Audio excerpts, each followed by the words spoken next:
Praznik Grigorjeva pa v bistvu še sploh v Tržiču zelo zaznamovan, pa reče se mu tudi vuč v vodo, zato ker so v bistvu čevljarji, ki so značilni za Tržič, takrat nehali v delavnicah uporabljati luč in s tem so v bistvu simbolizirali, da se dan daljša. Pri nas v Tržiču je to kar vsakoletni običaj. Spustili so luč, ampak zdaj je pa v bistvu so Grigorčki samo simbol, zato mi izdelujemo hiške in jih pa te hiške spustimo.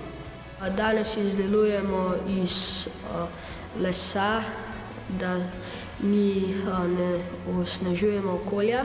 Da je fajn, da ima eno obliko, da nekaj predstavlja, pa svečko, zato da se po noči opas. Naredila sva ga iz lesa, da je imel jambor, pa da so bili lahki materiali, da ne bi potonil. Jaz mislim, da je to v bistvu čisto od posameznika odvisen od njegove kreativnosti in jaz mislim, da sploh ne bi smeli biti nekih okvirjev, pač da izražajo svojo kreativnost. Potem je pa ob 6. zvečer spust telih hišic ali pa ladic, karkoli naredite, spodaj v kanjonu reke Kokre. Naš Kranj ima en tak lep kanjon, čudovit, kjer potem lahko svojo luč v vodo vržete in poskrbite, da bo dan daljši. Se tudi narava začne prebujati pač spomlad in to pač tako simboliziramo, pač pa tudi z lučkami toploto.